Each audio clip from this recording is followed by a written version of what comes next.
आमचे नवनवीन व्हिडिओ पाहण्यासाठी आमच्या ज्ञान मंदिर या चॅनलला सबस्क्राइब करा आणि हो बेल आयकॉन दाबायला विसरू नका। जय शिवराय। तुकोबाराय, जर तुम्ही अशा वर्गाला धन्यता देत असाल की जो आपल्या हिताच्या ठिकाणी जागा आहे, मग प्रत्येकाचं हित नेमकं काय आहे? विद्यार्थ्याचं हित आहे चांगल्या मार्काने अभ्यास करून पास होणं, मुलाचं हित आहे आपल्या मात्या पित्याची सेवा करणं, पुढाऱ्याचं हित आहे निवडून दिलेल्या जनतेची सेवा करणं, तर पतीचं हित आहे आपल्या पत्नीचा आत्मसन्मान जपणं। तर पत्नीचं हित सांगताना महावैष्णवमाऊली ज्ञानोबाराय सांगतात, पतीची या मता अनुसरुनी, म्हणजे पत्नीचं हित आहे की खऱ्या अर्थाने आपल्या पतीचा आत्मसन्मान जपणं। पण आज 90% घरांमध्ये मायबाप खऱ्या अर्थाने हीच गोष्ट घडताना दिसत नाही, म्हणून आज वेगाने महाराष्ट्रातल्या प्रत्येक कुटुंबातली परिस्थिती एवढी भिन्न झाली। आम्ही शिक्षणाने समृद्ध झालो, पण आज घरातली कौटुंबिक अवस्था घटस्फोटापर्यंत जाऊन पोहोचली, सगळ्यात मोठी शोकांतिका आहे।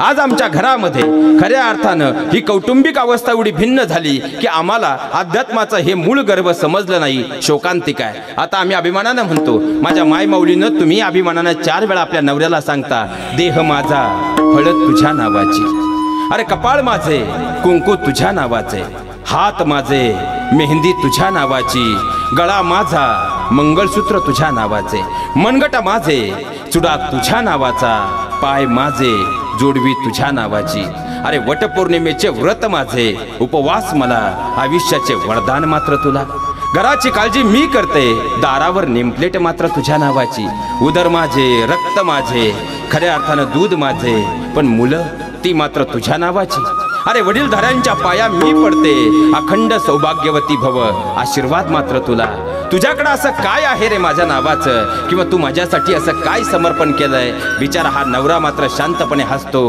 हसून सोडून देतो, पण माझ्या बहिणींनो नवरा तो नवराच असतो। मान्य आहे देह तुमचा हळद त्याच्या नावाची, पण तीच हळद लागल्यानंतर तो आपला संबंध देह मात्र आयुष्यभर तुमच्यासाठी झिजवतो, कारण माझ्या बहिणींनो तो एक नवरा असतो।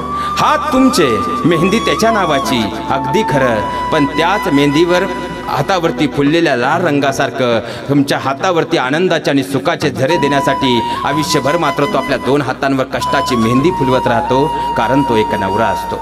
मान्य आहे कपाळ तुमचे कुंकू त्याच्या नावाचं, गळा तुमचा मंगळसूत्र त्याच्या नावाचं, अगदी खरं आहे, पण कपाळ तुमचे कुंकू त्याच्या नावाचं, पण त्याच कुंकवासाठी तो आपलं तारुण्य मात्र आपल्या कुटुंबासाठी खर्ची करत असतो, कारण तो एक नवरा असतो। गळा तुमचा मंगळसूत्र त्याच्या नावाचे, अगदी खरं, पण खिसा त्याचा, कष्ट त्याचे, पगारावर अधिकार मात्र तुमचा, हे विसरून गेला। अहो खऱ्या अर्थानं वटपौर्णिमेचे व्रत तुमचे, वडाला फेऱ्याही तुमच्या, पण खऱ्या अर्थानं आयुष्याचं वरदान मात्र त्याला, पण त्याच वडासारखं आयुष्यभर मात्र कोणत्याही संकटामध्ये तुमच्या समोर ढाल बनवून उभे टाकून मायेचं छत्र त्या वडासारखं धरून राहतो, कारण माझ्या बहिणींनो तो एक नवरा असतो। अहो खऱ्या अर्थानं वडीलधाऱ्यांच्या पाया तुम्ही पडता, आशीर्वाद मात्र तुम्हाला मिळतो, अगदी खरं आहे। अहो एकीकडं खऱ्या अर्थानं तुमची सासू तुम्हाला बोलली तर तुम्ही नवऱ्यासमोर राग काढून मोकळी होता, पण माझ्या बहिणींनो एक विचार करा की एकीकडं आई आणि एकीकडं बायको यामध्ये पिचला जातो, तरी मात्र तो हसत राहतो, कारण तो एक नवरा असतो, कारण तो एक नवरा असतो। माझ्या बहिणींनो आयुष्याचा रथ मात्र 2 चाकांवर चालतो, एक चाक जरी रुतलं किंवा निखळलं तरी संसाराचा प्रपंच नावाचा रथ मात्र मोडकळीस येऊन पडतो। अहो खऱ्या अर्थानं तो आधार आहे घराचा, तो छत आहे परिवाराचा, तो कळस आहे संसाराचा। बायकोशिवाय नवऱ्याला पूर्णत्व नाही, नव्हे तर नवऱ्यालाही बायकोशिवाय अर्थ नाही। बायको या शब्दाचा अर्थ आहे बा म्हणजे तुमच्या बाजूने भक्कम उभी राहणारी, या म्हणजे येईल त्या परिस्थितीमध्ये सामोरी जाणारी, आणि को म्हणजे कोणासाठीच नाही, फक्त आणि फक्त आपल्या नवऱ्यासाठी जी जगते ती म्हणजे बायको।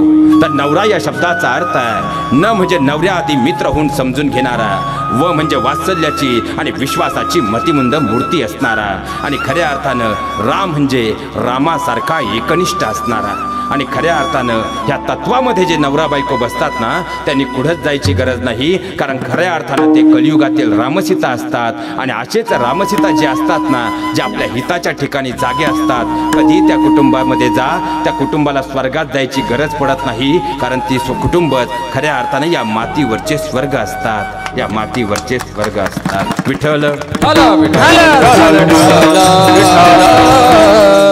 लक्षात घ्या, पतीचं हित आहे पत्नीचा आत्मसन्मान जपणं, आणि पत्नीचं हित आहे आपल्या पतीचा आत्मसन्मान जपणं. हे जिथं घडतं त्या ठिकाणी खऱ्या अर्थानं ती कुटुंब स्वर्गमय होतात. जिथं हे घडत नाही ती कुटुंबांना नरकात जायची गरज नाही, कारण कुटुंब अशीच नरक होऊन जातात. हे वास्तव आहे. पती पत्नीचं हित जर आम्हाला समजलं तर कुटुंबाचं सोनं झाल्याशिवाय राहणार नाही. तरुणाईचं हित काय? तरुणाईचं हित आहे आपल्या मात्या पित्याची सन्मानानं फडकणारी कॉलर कधी खाली होणार नाही असं आपलं जीवन जगणं. पण सध्या तरुणाई वेगळ्याच धुंदीत आहे महाराज. तरुणाईला खऱ्या अर्थानं आज तरुणाई जागी आहे, पण त्यांनाही हित समजलेलं नाही. कारण तरुण वर्गाला सध्या 4 रोगांनी ग्रासले महाराज. पहिला रोग म्हणजे प्रेमाचं व्यसन आहे. दुसरा व्यसन म्हणजे राजकारणाचं व्यसन आहे. तिसरा व्यसन म्हणजे दारूचं व्यसन आहे. आणि चौथं व्यसन म्हणजे खऱ्या अर्थानं आजच्या घडीला जर आम्ही पाहायला गेलो तर चौथं व्यसन मोबाईलचं व्यसन लागलेलं आहे. या 4 व्यसनांमध्ये तरुणाई संपली महाराज. आता सध्या तरुणाईला नवीन आजार झालाय, मी तुझ्याशिवाय जगू शकत नाही, बस तू ही मेरी जिंदगी है. प्रेम करू नये अशा वाईट विचाराचा माणूस मी नाही महाराज, पण त्या प्रेमाला काहीतरी दर्जा असावा. अरे 5 रुपयाची बापाच्याच पैशावर अंगठी घेऊन मिनीला द्यायची आणि कलर गेला का चव घालून घ्यायची, हे धंदे आता बंद करा. खरंच जर मर्दानगी गाजवायची असेल ना महाराज, पहिली 5-50 हजाराची नोकरी पहा आणि मग मिनीला 1 तोळा करा. ही खरी मर्दानगी आहे महाराज. काय प्रेम करते आपल्याला वाटतं बा आपलं कार्ट कॉलेजला जाते, ते कॉलेजच्या गेटवर जाऊन तिला म्हणताय तुझ्या प्रेमासाठी मी झालो ठार वेडा. ती म्हणती बावळ्या आधीच सांगायचं ना, लॉकडाऊनमध्ये गण झाला, उद्या लग्न आहे, हा घे प्याडा. लय अवघड आहे महाराज. एक तर आता कॉलेजच्या गेटवर जाऊन पाहिलं, ते कॉलेजच्या गेटवर म्हणत होतं किती दिवस झाले मी वाट पाहतोय, तू प्रपोज करत नाही. तिने लांबूनच याच्या का पाहिलं भो, चेहरा तुझा खास नाही, अंगावर तुझ्या मास नाही, प्रपोज तुला काय खाक करू, उद्यापर्यंत जगायच तुझी आस नाही. तरी आपलं येडं म्हणतं नाही मी तुझ्याशिवाय जगू शकत नाही.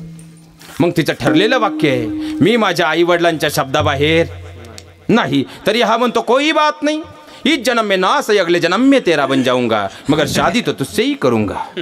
एक कॅडबरी, एक पावभाजी, बुल्ली पोर, पावभाजीत पुरी बोलत्यात. बरं पाहता काय माय खड्डा तुम्हाला आहे 15,000चा. तुम्हाला वाटतं बुवा आपण मोठमोठे सप्ताह करतो, तरुण पोरं सप्त्याला दिसत नाही. आपल्यापेक्षा मोठा सप्ताह राहतो महाराज त्यांचा. 14 फेब्रुवारीला त्यांचं काल्याचं कीर्तन राहते, व्हॅलेंटाईन डे. आता आपल्या सप्त्याचे 7 दिवस आहे. पहिला नामपर, दुसरा संतपर, उपदेश, मागणी, काला. तसे त्यांचे 7 दिवस आहे. ते सोपे नाही ना, त्यांचा काला होतो 14 तारखेला. पण आता यांचे डे कोणते मग? ते propose day, promise day, teddy day, hug day, chocolate day, Valentine day. सगळ्या तरुण पोरांना हात जोडून सांगतो, हे सगळे लग्नाच्या आधीचे चोचले. ह्या मंडळींना विचारा लग्न झाल्यावर कोणते डे. रुमाल दे, पाणी दे, आंघोळीला दे, जेवायला दे, झोपू दे, माझ्याही सुखानं जगू दे. हे लग्नानंतरचे डे आहेत महाराज. लय अवघड आहे. बरं आईच्या शेजारी पोरगी झोपायला उशीत मोबाईल आहे, तरी आईला माहीत नाही. रातची उशीत काळी पिवळी नाचायला लागली बा. बाप म्हणला आपल्या घरावर कोणी बानामती केली काय? रातच्या 3:30ला उशी हलवायला लागला बो. 4 वाजता उशीतून मोबाईल बाहेर काढला, 5ला पोर रिपीट केली तरी 6ला पोर कॉलेजला आहे.